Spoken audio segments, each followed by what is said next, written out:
안녕하세요. 자팍다식 채널입니다.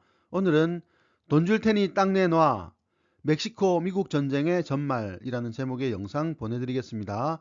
구독과 좋아요 부탁드립니다. 감사합니다. 2017년 미국 대통령에 취임한 도널드 트럼프. 그의 대선 공약 중 하나가 멕시코 사람들의 자존심을 건드렸습니다. 미국과 멕시코 국경 사이에 장벽을 설치하겠다는 공약이었습니다. 트럼프 대통령은 멕시코 불법 이민자들을 막기 위해 장벽을 세울 수밖에 없다라고 말했습니다. 사실 멕시코로서는 트럼프의 행동에 매우 화가 날 것입니다. 지나간 역사를 떠올리면서 말이죠. 그림의 노란색으로 표시된 부분은 캘리포니아를 비롯해 미국 중서부와 남부에 해당하는 지역입니다. 이 지역은 불과 150여 년 전만 해도 모두 멕시코 영토였습니다. 1823년 미국 5대 대통령 제임스 멀로는 유럽은 더 이상 아메리카의 일에 간섭하지 말라고 선언했습니다. 이것이 그 유명한 멀로 독트린입니다. 멕시코는 이에 앞서 1821년에 스페인으로부터 독립했죠. 이 무렵 라틴 아메리카 스페인 식민지 대부분이 독립국을 건설했습니다. 그러니까 멀로 독트린은 미국이 아메리카의 큰 형님이라는 사실을 국제사회에 천명한 사건이었습니다. 그런데 이 큰 형님이 동생들 주머니를 털어갈 줄이야 그 누가 상상이나 했겠습니까? 1823년 스티븐 오스틴이라는 미국인이 멕시코 테하스 지역으로 이주했습니다. 사실 멕시코 정부는 그의 이주를 달가워하지 않았습니다. 오스틴이 이 땅을 얻어낸 상대가 멕시코 정부가 아니라 독립전 스페인 정부였기 때문이었습니다. 그래서 심지어 그의 이주를 막기까지 했습니다. 하지만 멕시코 정부는 몇 년의 추가 협상 끝에 결국 이주를 허락했습니다. 이 테하스 지역이 오늘날 텍사스입니다. 이후 많은 미국인들이 텍사스 지역으로 이주해 갔습니다. 멕시코 정부는 처음에는 굳이 막지 않았습니다. 더 많은 미국인이 텍사스로 이주해 갔습니다. 1820년대 후반이 되자 미국인 이민자 수가 멕시코인의 수를 크게 넘어섰습니다. 당시 인구 비율 기록에 의하면 전체 10명 중 9명이 미국인이었습니다. 게다가 미국 정부가 텍사스를 팔라는 제안을 했습니다. 처음에는 100만 달러를 제시했다가 나중에는 500만 달러까지 올렸습니다. 그러나 갓 독립한 멕시코 정부가 영토를 떼어줄 리 없었고 당연히 거절했습니다. 1830년대 이후 멕시코는 대책을 마련했습니다. 미국인의 이주를 막고 관세를 부과하고 군대를 파견했습니다. 그러나 소 잃고 외양간 고치는 격이었습니다. 이 지경까지 내버려 둔 걸 보면 멕시코 정부는 너무도 안일하게 이를 바라보았던 것 같습니다. 이 과정에서 감정의 골도 깊어졌습니다. 처음 이주해 왔던 오스틴도 옥살이를 하게 되었는데 미국인들은 이에 크게 반발했습니다. 결국 1835년 10월 텍사스 미국인 민병대와 멕시코 군대가 처음으로 충돌했습니다. 바로 곤잘레스 전투였습니다.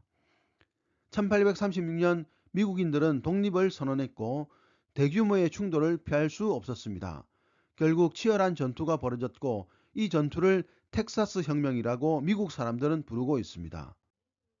텍사스 샌 안토니오의 알라모 요새에서 본격적인 전투가 시작되었습니다.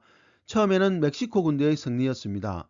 그러나 미국인들은 이에 굴하지 않고 다시 총을 잡았고 결국 미국 민병대가 멕시코 군대를 격파했습니다.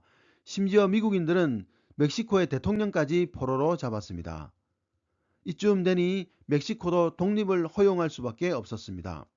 텍사스의 미국인들은 텍사스 공화국의 건설을 선언했습니다.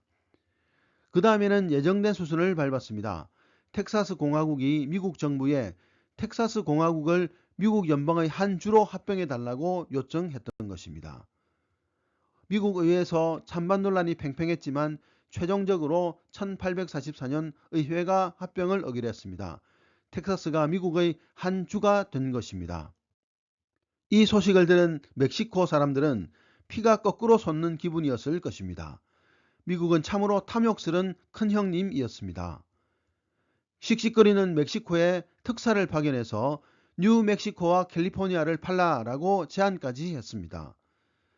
이건 뭐 불난 집에 기름을 붓는 격이었고 멕시코는 결국 폭발하고 말았습니다. 멕시코 군대가 1846년 4월 리오그란데 강을 건너 미국 부대를 공격했습니다.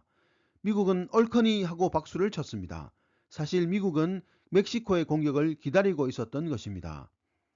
멕시코가 먼저 공격했으니 전쟁의 구실이 생겼고 미국은 영토 확장의 기회를 잡았습니다. 1846년 5월 12일 미국과 멕시코 간의 전쟁이 시작되었습니다. 결과는 미국의 압승이었습니다. 당시 캘리포니아를 비롯해 멕시코 영토에 살던 미국인들도 멕시코는 물러가라 라고 폭동을 일으켰습니다. 더 이상 손을 설 수 없었던 멕시코는 결국 항복하고 미국과 과달루페 이달고 조약을 체결했습니다. 이 조약에 따라 미국은 캘리포니아, 네바다, 유타, 애리조나, 뉴멕시코를 넘겨받았습니다. 그 대신 미국은 부채 325만 달러를 탕감해 주었고 추가로 1,500만 달러를 토지 대금으로 주었습니다. 이 땅의 넓이는 136만 제곱킬로미터로 한반도의 5배나 되는 크기였고 당시 멕시코 영토의 절반에 해당하는 넓이였습니다. 그 광대한 영토를 단돈 1,825만 달러에 빼앗은 것입니다. 미국은 영토 확장을 프론티어 정신, 즉 개척자 정신이자 명백한 사명으로 여겼습니다. 하지만 본질은 제국주의의 욕망에 지나지 않습니다. 이 제국주의 속성으로 미국은 오늘날 저토록 넓은 영토를 보유하게 되었습니다. 물론 멕시코를 희생시키면서 말이죠. 오늘의 참고도서는 B급 세계사라는 책이었습니다. 감사합니다.